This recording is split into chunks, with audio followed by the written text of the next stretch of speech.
My brother's band was Warriors. Why not join the band? My brother asked. We can perform their brothers' tunes. A unique voice exists in progressive rock, where intricate rhythms, philosophical lyrics, and technical expertise are the standard. It lacks Ian Gillan's growl, Peter Gabriel's mystique, and Freddie Mercury's explosive power. Instead, it soars, airy, androgynous, like a cosmic mist falling to earth. The voice belongs to Jon Anderson, the essence of yes and a symbol of a musical philosophy that most people have forgotten. Jon Anderson isn't stereotypically rock. He doesn't damage hotels, get into drug scandals, womanize, or make outrageous statements.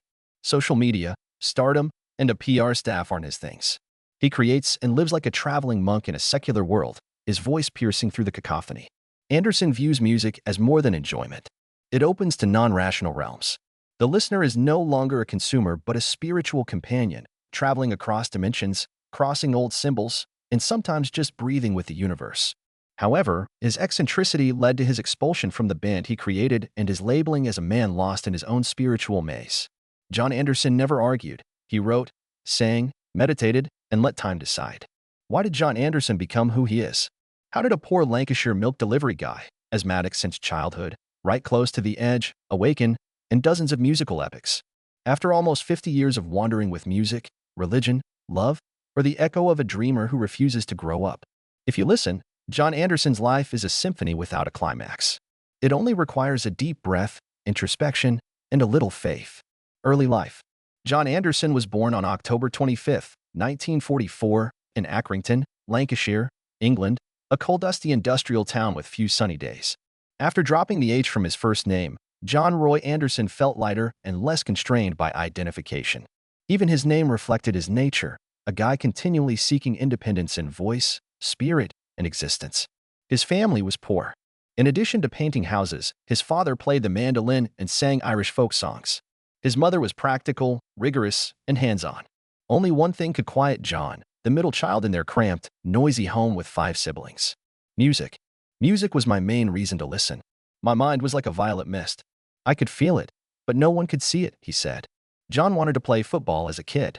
Manchester United was his idol, so he joined a local youth squad. Chronic asthma dashed that dream. I recall collapsing on the pitch, gasping. That day, I realized I couldn't play football and felt out of place. His place wasn't school either. Anderson suffered academically, disliked regulations, and was chastised for daydreaming in class.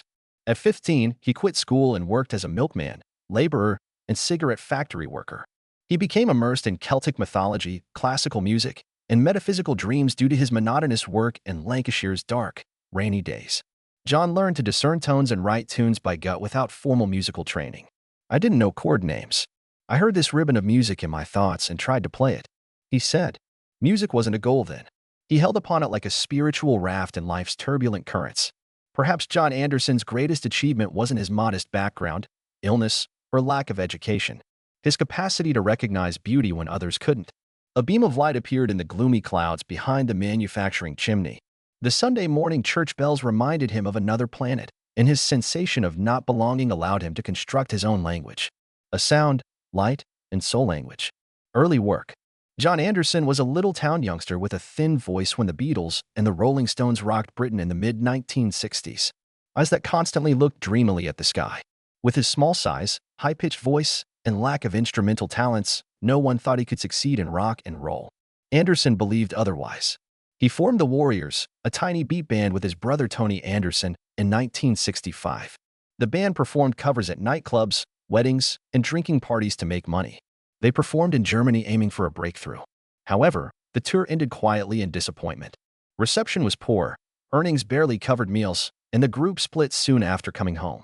Anderson returned bankrupt, jobless, and aimless to England. He worked whatever job to survive.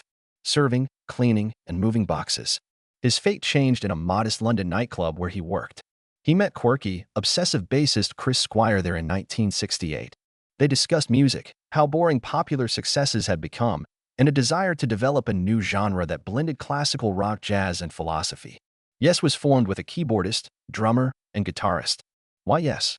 It's the shortest, most hopeful term I know, said Anderson. Yes started out as another London psychedelic rock band. Good reviews greeted their first 2 albums, Yes 1969 and Time and a Word 1970, but neither made a big impact. However, Anderson developed his own style throughout this time.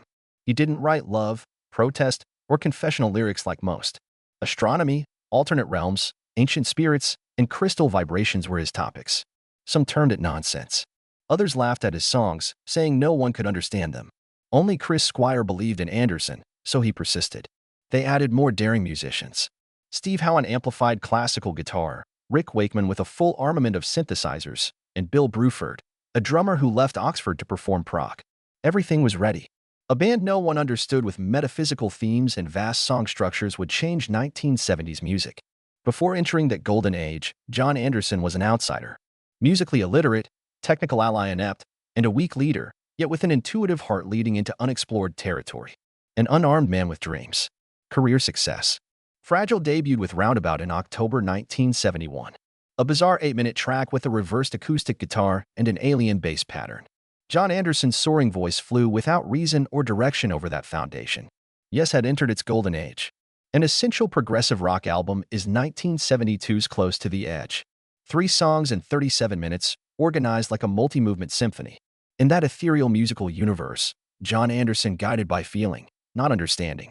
He wrote coded or poetic lyrics. A season which may call you from your disgrace, near the edge. The lyric was a ritual. Anderson didn't care about word meaning. Just resonate at the proper frequency. All live performances were spiritual rites. Every album is an inner map. Nobody in the band was like him, and sometimes no one could stand him. Jon Anderson was meticulous. He said band members should meditate before recording. Colors replaced notes in his music. He rejected meat, tobacco, and alcohol, which was nearly unheard of in rock. However, this quirk made Yes so special. Intense and innovative, yet not market-friendly or digestible. The pinnacle release, Tales from Topographic Oceans, 1973, had 4 20-minute compositions inspired by the Indian Upanishads. Even though the British music press derided it and the audience shrugged, Anderson persisted. Music didn't need explanation to him. It required belief. Yes was tense despite its triumph. Anderson, the visionary, fought with technical perfectionist Steve Howe and flamboyant and rebellious virtuoso Rick Wakeman. Anderson departed the band for the first time in 1980 following a difficult tour and creative pressure. His new project explored New Age style. After a few years, he returned to Yes, left again, and regrouped with previous members in Anderson Bruford Wakeman Howe ABWH, a nameless Yes. Owner of A Lonely Heart from 199-0125, a modern pop rock song, was an unexpected hit for Yes in 1983. Anderson wasn't happy with the song's MTV popularity. He felt he had given the market part of his soul. Anderson's career then cycled through departures, returns, reunions, and fractures. With each comeback, he brought a fresh notion, an abstract concept, and often a sense of alienation from the band he created. Yes proceeded, but the vision fractured internally. After withdrawing in 2004, Anderson was entirely removed in 2008, as described in Part 6. Jon Anderson's collaboration with Blade Runner and Chariots of Fire soundtrack composer Vangelis was vital to his career. They created vast, peaceful, and surreal music as Jon and Vangelis in the late 1970s. Complex rock constructions vanished. In I'll Find My Way Home, State of Independence, and The Friends of Mr. Cairo, Anderson sang over Vangelis' synthesized noises. Jon found comfort in this area, where he didn't have to struggle for creative control or band membership. Simply listen, breathe, and sing. Jon Anderson never topped the charts, but he explored consciousness few had attempted. He stays out of touch in a world where musicians are assessed by views and virality, but that's why he feeds those who still believe in music as a higher kind of existence. Conflicts, gossip, chaos. Jon Anderson was the heart of Yes for decades because he was the only one who regarded the band as a spiritual journey, not the finest vocalist or musician. He created a world, not simply music, thus his greatest fall was from his brothers, not the press or controversy. While rehearsing for a new Yes tour in 2008, Jon Anderson was hospitalized with serious respiratory failure. He had asthma since childhood, but this was worse. He couldn't breathe or sing, and physicians advised him to rest for months. Anderson interpreted it as a cosmic hint to slow down and look inward, as usual, taking a break from touring to heal, believing the band would await him. Band did not wait. Chris Squire, his lifelong friend and Yes co-founder, and the other members opted to tour without him. In addition, they hired a young vocalist named Benoit David to replace Anderson, whose voice matched his so closely that it caused uproar the instant he came on stage. No official meeting or announcement. Jon discovered he'd been replaced online. I wasn't leaving the band, He stated in a subsequent interview, cracking, "I was expelled at the hospital. My most heartbreaking experience. Being abandoned by his musical family felt like betrayal to him, who lived by intuition." Anderson has ceased calling Yes a unit since then. Only specific members are mentioned, like framed memories. Before Chris Squire's 2015 death, their relationship was irreparably broken. Beyond that, Jon had a private dilemma few know about. He suffered a long emotional breakdown after his early 1990s divorce. Close pals say he got lost, moving between meditation centers, not releasing music, and avoiding press. He once didn't listen to music.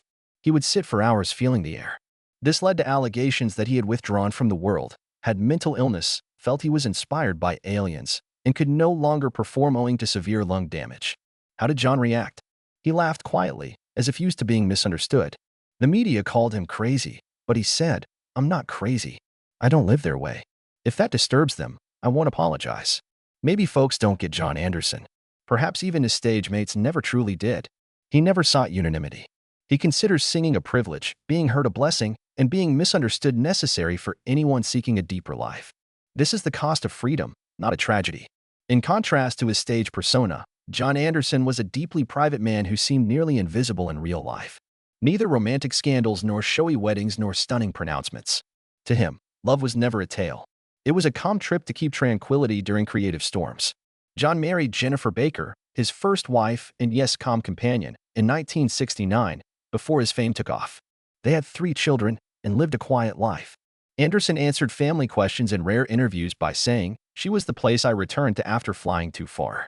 Being a realistic husband was never easy for a dreamer like him, who was always ruminating about music, philosophy, and spirituality. A peaceful divorce followed 25 years of marriage. No lawsuits, no public blame, just 2 people finishing a journey. Both knew their world had changed. Anderson lived alone for years after her divorce. It involved intense meditation, qigong, and inner transformation. He disappeared from public life for years, not performing or releasing albums. He painted, wrote, and performed yoga every morning. He often said he was reborn from within, according to friends. He met singer and artistic collaborator Jane Luttenberger in 1997, who became his second wife. Jane was involved in music, unlike Jennifer. She joined his artistic pursuits, toured, meditated, embraced minimalism, and kept silent when needed. Not much was said about love. Just lived there. Incredible, Jon Anderson's view of love never altered despite 2 completely different marriages. It needed resonance, not control, coercion, or social norm. In an interview with Progression magazine, he said, perhaps that's why he never criticized his past, boasted about the present, or praised marriage. Love, like music, is indefinable to him. No script is needed to start or halt it.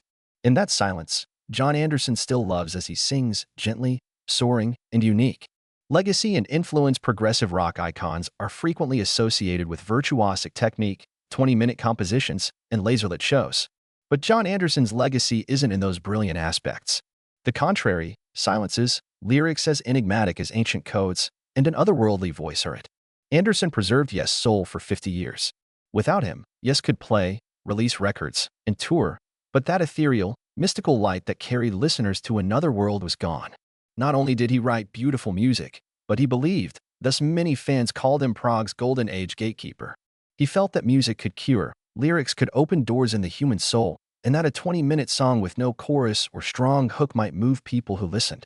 Jon Anderson stuck to music that served only inner truth when the world shifted toward market-driven music. His effect went beyond Yes. His high, clear voice inspired a new generation of progressive vocalists, from Yes founder John Davison to spiritual indie pop groups Sigur Rós and Jonxi. His solo albums like Oleus of Sun Hillow were praised as one-man symphonies since he wrote, sung, organized, and created complete audio universes without a band. Vangelis took him into an illogical, unstructured, uncommercial space where sound connected humanity to cosmic vibration. Many modern electronic composers look to Jon and Vangelis for their ultimate independence, not technique. Even more remarkable, Anderson's influence was spiritual. New Age, yoga, and sound healing practitioners see him as a living symbol. Meditation centers from California to India employ his music for guided meditation because he touched silence via sound, not because he sung Buddhism. He never studied music theory, won a Grammy, or made Rolling Stone's greatest singers list. For those who have joined his universe, Jon Anderson's legacy goes beyond prizes and streaming figures. Only beings seeking truth may recognize this path, signal, and frequency. His greatest gift was not leaving a legacy. He sang like the world might end if he didn't lift his voice at the appropriate time. Current life. Jon Anderson aged 80 in 2024 without living like a legend. He didn't write a memoir, go to the woods, or arrange an elaborate memorial service. His tour continues. She wears a long white robe and stands on stage with childlike eyes, pausing in quiet before singing as if tuning into a signal from another dimension. While most great singers perform to honor themselves, Jon Anderson does the reverse. He makes. True, his 2024 record with Geeks is a proposition, not a souvenir. That 21st century progressive rock can be honest and bold. While his voice no longer soars, its tone remains brilliant, light, and pure, like sunlight on water. He toured North America in 2025 with a 2-hour set selection of challenging tunes nobody dare perform nowadays. Like Ritual, Newsome du Soleil, or Delirium Gates. Jon was unafraid. Standing center stage, he didn't reproduce the past. He recounted it like a storyteller, not an icon. He lived shockingly simply. In a quiet California coastal village with his wife, Jane, he gardens, walks on the beach, and does qigong every morning. Zero social media, press conferences, or PR. But others who've met him agree. He remains himself. A recent interview questioned Anderson if he had anything left to accomplish. He smiled. Still listening. I might hear a fresh sun melody tomorrow. If I'm breathing, I'll write it. People ponder. What sustains him at his age? Not money. He never made $1 million. He rejected the Rock and Roll Hall of Fame when Yes was nominated. His lyrics may reveal the answer. He didn't follow rock stars' paths. No scandals, spectacular pronouncements, or frantic attempts to cling to previous greatness. He decided to live and create as if he were flying, gently, slowly, unexpectedly, and sometimes no one could keep up. His unfathomable nature has sustained him for so long. Because in an increasingly noisy world, someone patiently says that music is designed to unlock our depths, not fill the void. He doesn't write for attention. He writes for survival. Jon Anderson's voice may not be as powerful as in the 1970s, but when he sings, the world takes its breath because it's more than just a tune, a belief that a clean, sweet, and sincere sound exists amid the cacophony, like the first time a person hears their breath. Maybe that's what makes him timeless. Rather than being Yes voice or creating close to the edge or Oleus of Sunhillow, he is live proof of a rare kind of artist. Someone who doesn't create art for love, but to preserve hopes.